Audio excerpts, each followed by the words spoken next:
Salam everyone, my name is J.Tanisha Devi and I'd like to start off this video by reading a paragraph from the Prashanti Reporter about how Swami came into my life as a Balika student. If you notice, every moment we try to be somebody or somebody's.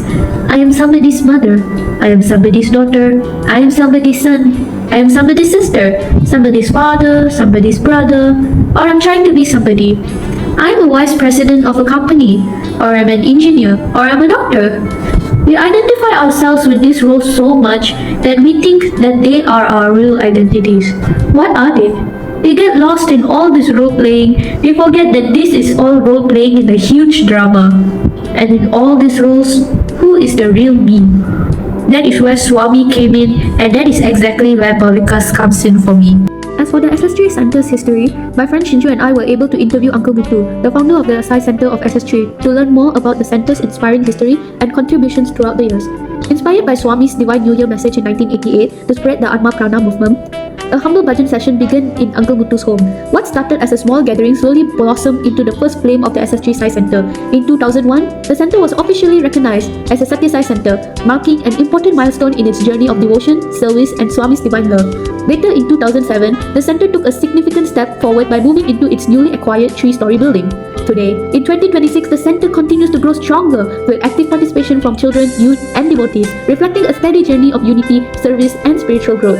Through our interview, we also learned about the center's significant contributions, including Sai spiritual education for children aged 4 to 17, blood donation drives during Taipusam, study circles, Narayana Sevas, book clubs, Satya Sai parent care programs, SSE teachers training, Saturday satsangs, community service, and self-transformation programs. One golden quote Uncle Muthu shared with us, carrying Swami's love and teachings within him, was, "All are one, be alike to everyone." This powerful message reminded us about the importance of unity, equality, and treating every person with love and respect.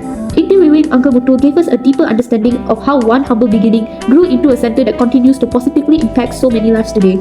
My first Seva project was distributing food to the homeless. I've always seen homeless people on the streets and felt guilty that I couldn't do much to help because of stereotypes, fear, and not really having the opportunity or time. But through YYLP, I realized this was my chance to finally take action. Using the money I earned from tutoring, I decided to start my first Seva project, distributing food to the homeless. And how did this turn out? Well, first implication when doing this project is that we had this Devi ban, So we got DBKL's permission and the center's permission to use their venue to prepare the food, and with that green light, we started our project. While preparing and cutting fruits for the homeless, we observed teamwork, care, and attention in every small task. What seemed simple became meaningful when done with love and purpose. Through the Seva, Swami's teachings were reflected in us: selfless service, compassion, humility, and unity. We were reminded that even small acts done with love can bring great happiness to others. During serving time, we carefully distributed the fruit packs and food to the homeless with respect and warmth. We made sure each person was served kindly, with eye contact and a smile, treating them with dignity. In that moment, we truly felt Swami's teachings. As Swami once said, service to man is service to God. He reminded us that Seva is not just giving food, but giving care and respect. This may be little, but some smiles of the people truly made my day. My second project was to create a YouTube video to help first-time visitors to Prashanti Nilayam. Step 1. Getting the idea.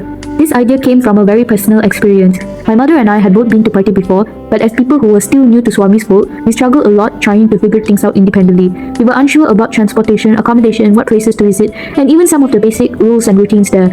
At times it felt overwhelming, and I realized that many first-time visitors from Malaysia might feel the same way too. That was when the idea came to me. What if I created a simple and relatable video guide that could make the journey easier for others?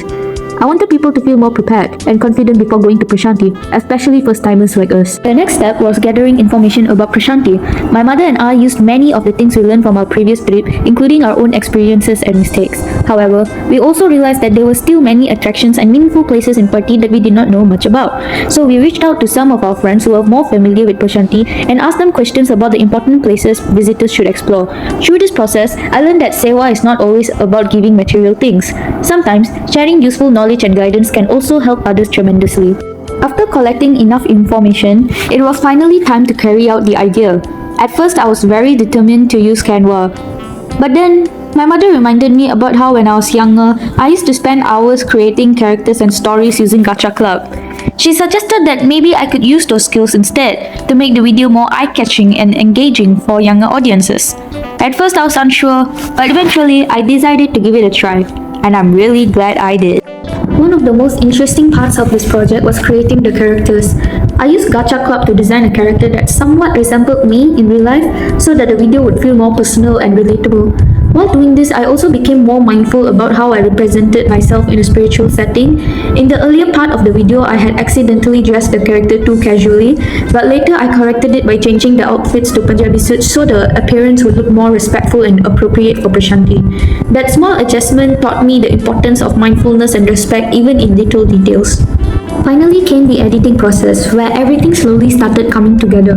I combined the characters, information, transitions, music, and voiceovers into one complete video. Although it took patience and effort, seeing the final result made me feel very fulfilled because I knew the video could genuinely help future visitors. Through this project, I learned that sewa can happen in many forms. It does not always have to be physical service. It can also be through creativity, guidance, and using our own talents to help others. By creating this YouTube video, I hope to reduce the confusion and uncertainty that first-time visitors may face, and instead help them focus more on the spiritual experience and joy of being in Prashanti. Throughout my YYLP journey, I also participated in several other seva activities that taught me the true meaning of selfless service. I spent 5 hours helping clean an old folks home, where I learned the importance of caring for the elderly with love and respect. I also dedicated 11 hours helping out at an orphanage, spending time with the children and assisting with their needs, which really taught me compassion and gratitude. Besides that, I spent 3 hours distributing books to encourage learning and sharing knowledge with others.